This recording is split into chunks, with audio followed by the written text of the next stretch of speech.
cuando usted dice que peleaban por la patria, ¿qué motivos había o sea, qué motivos había detrás de eso? Es decir, quizás problemas sociales, culturales, valores, para entender justamente la otra parte por qué peleaban, eh, cuáles eran los argumentos por decir, bueno, yo peleo por la patria porque veo, no sé, desigualdades sociales.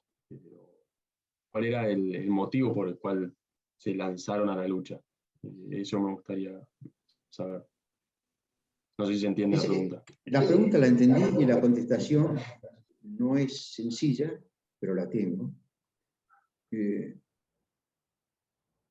el caso mío, te voy a decir que fue un arrebato patriótico, no generado por Marx, Lenin, por Mussolini o por Hitler, ni por Churchill, sino que es un arrebato patriótico generado por el Zorro, por Robin Hood, por Sandokan. Es decir, el sentido heroico que uno sentía o que tenía ante la vida. Es que, digamos, uno tenía que ser el héroe, el bueno. Eso es en lo personal. Pero en lo general, la pregunta un poquito más pulida tuya, es por qué esa generación entró en el combate. ¿Y por qué no existe más esa generación? Hoy no existe. La cámpora es una payasada, es una sombra descompuesta de lo que fuimos nosotros. Gracias a Dios todavía no tienen el poder y la fuerza que teníamos nosotros. Mira, cuando vos te preguntás cómo se construye la Argentina no es una construcción continua, está segmentada. Tenemos la Argentina del 10, tenemos la Argentina del 52 y tenemos la Argentina de Roca. O sea, yo creo que la Argentina comienza con Roca. La generación del 80 es la verdadera Argentina.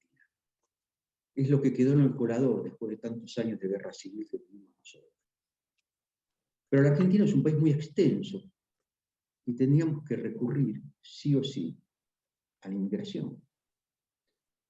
En los años 80, la inmigración fue muy importante en la Argentina, muy importante. Pero ¿quiénes venían? Eran europeos la mayoría. Había gente de Oriente, entraron los chinos, entraron africanos, pero era minúscula esa inmigración. La gente que más entró es la europea. ¿Y qué tiene un europeo que no tenemos nosotros? O con nosotros, algunos, por nuestros orígenes sí, o sea, los tenemos. Pero ¿qué tenían los europeos que no tenían los nativos nuestros? O digamos, lo que podríamos denominar en ese momento, si querés, latinoamericano. Hispanoamericano.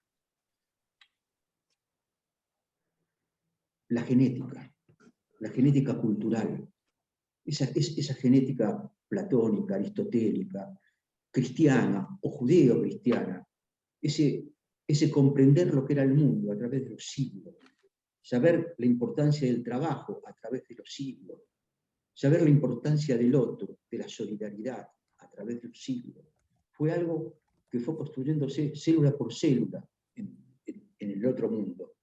Quizás me estoy quedando sin tiempo, pero enseguida lo vuelvo a retomar, ¿sí? Cuando me quede sin... me está marcando. ¿Qué sucede entonces?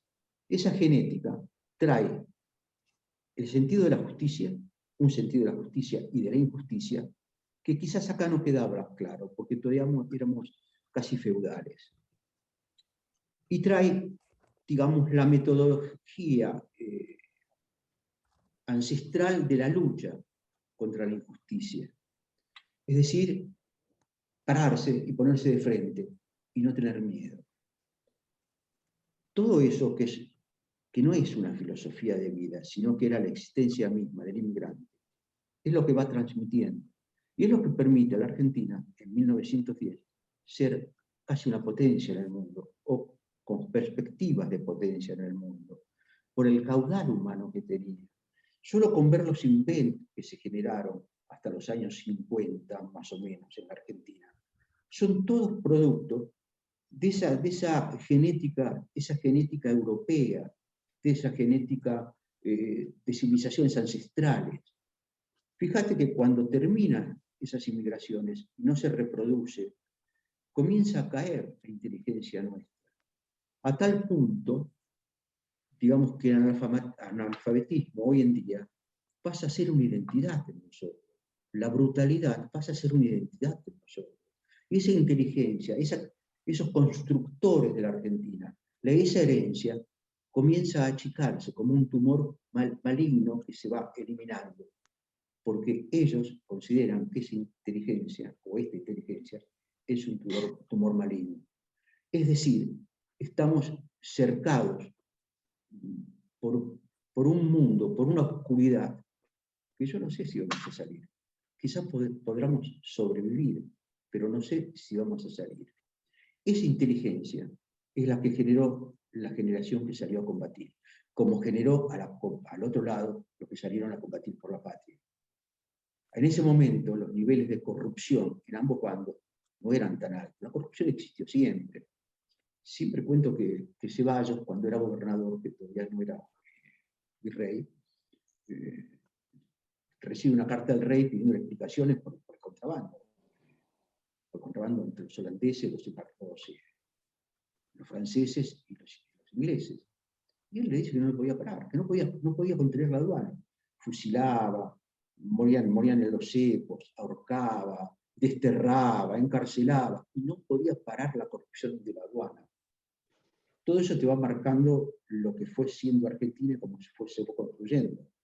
Y si pensás que Argentina no es un país que se construye de adentro hacia afuera, como puede ser Chile, si querés, como puede ser Perú, Colombia, la misma Cuba, tenés que pensar que la Argentina fue construida por piratas. Los piratas que con las chalupas traían desde Colonia a Buenos Aires el contrabando y con las postas lo iban introduciendo por la espalda al Callao, porque no podían entrar en el Callao por la fortaleza. Entonces socavaban económicamente el imperio español con el contrabando. Y esas postas que las tenían que ir cambiando, que los perseguían, hoy son los pueblos. Hoy son Córdoba, Santa Fe, todos los pueblos. Con esto te quiero decir que somos un pueblo trasplantado, pero el trasplante se está agotando, porque ahora comienzan nuevas inmigraciones, con nuevas culturas, con nuevos procesos culturales que van partiendo, fisurando, digamos, el ser argentino. ¿Es evitable? No, es inevitable. Es parte de la historia. Te respondí porque entramos, porque teníamos esa genética de la justicia, esa genética de la patria.